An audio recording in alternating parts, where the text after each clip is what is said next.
Tamil Senior May 1989. Get ready. 10 seconds. 5 seconds. Start.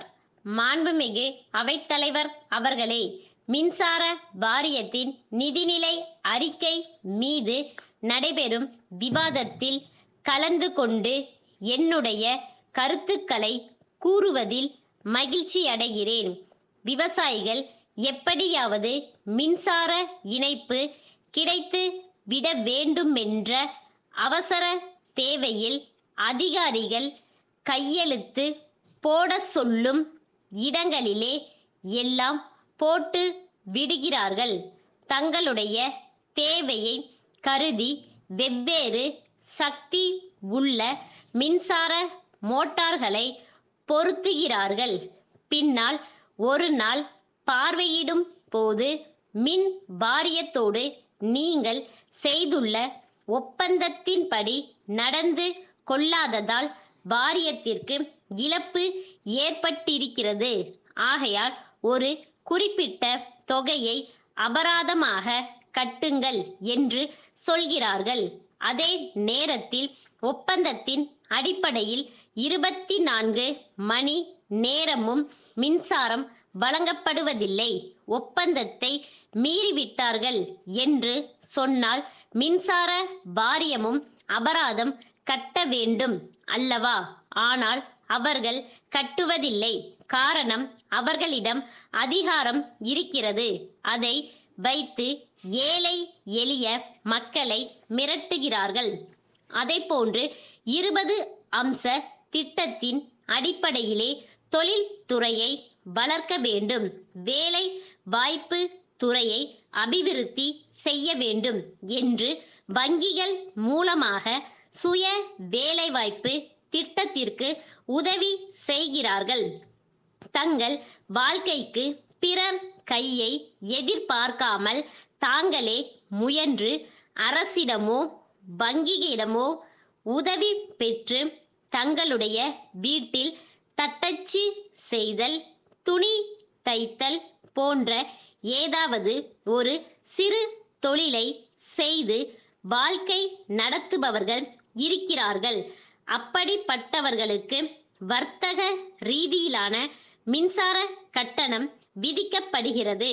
அது கூடாது என்று கேட்டுக்கொள்கிறேன்.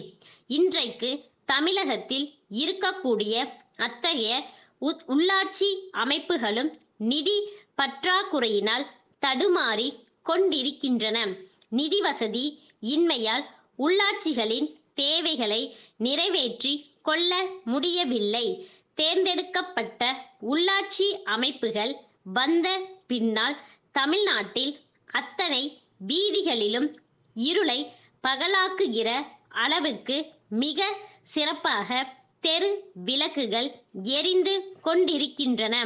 அதன் காரணமாக வாரியத்திற்கு இப்போது அதிகமான கட்டணம் கிடைக்கிறது.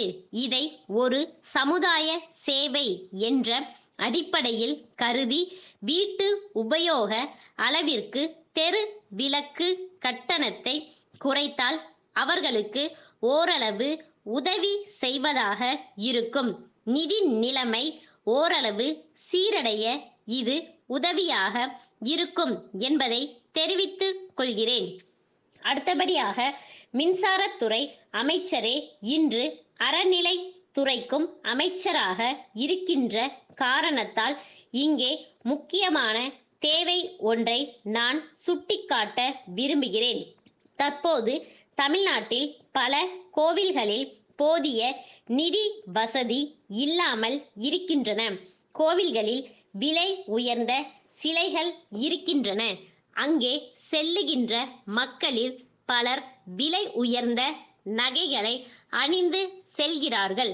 ஆகவே போதிய அளவிற்கு விளக்குகள் இருக்க வேண்டியது அவசியமாகையால் இது பற்றி கவனம் செலுத்த வேண்டுமென்று கேட்டுக்கொள்கிறேன். சென்னை திருவள்ளுவர் நகர் சமூக நல தலைவர் திரு சி. கண்ணப்பன் அவர்கள் சென்னை தலைமை செயலகத்திலுள்ள தமிழக அரசின் உள்துறை செயலாளர் அவர்களுக்கு 5/6/88 தேதியிட்டு எழுதிய கடிதம். ஐயா, சென்னை மாநகரம் இந்தியாவிலேயே 4வது பெரிய நகரமாகும். மக்கள் தொகை பெருக்கத்தை பற்றி சொல்ல தேவையில்லை. போக்குவரத்து வாகனங்களின் எண்ணிக்கை பல மடங்கு அதிகரித்து இருக்கிறது. எனினும் அந்த அளவுக்கு சாலை வசதி பெருகவில்லை. 25 ஆண்டுகளுக்கு முன்னால் இருந்த சாலை வசதி கூட இப்போது இல்லை.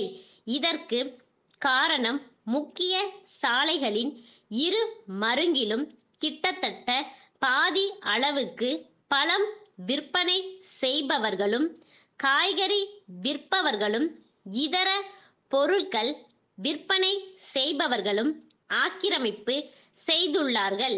இது ஒரு புறம் இருக்க, சாலை நடுவே போகின்ற மாடுகள் வாகனங்கள் எழுப்பும் ஒலியால் மிரண்டு ஓடி நடைபாதையில் செல்லும் மக்களை முட்டுகின்றன. அதனால் பல விபத்துக்கள் ஏற்படுகின்றன. இத்தகைய விபத்துக்களை தடுக்க சாலை ஆக்கிரமிப்புகளை அகற்ற அரசு எடுக்கும் நடவடிக்கைகளுக்கு எங்கள் அமைப்பு முழு ஒத்துழைப்பு அளிக்கும் என்று தெரிவித்துக் கொள்கிறேன். தங்கள் நம்பிக்கையுள்ள ஸ்டாப்.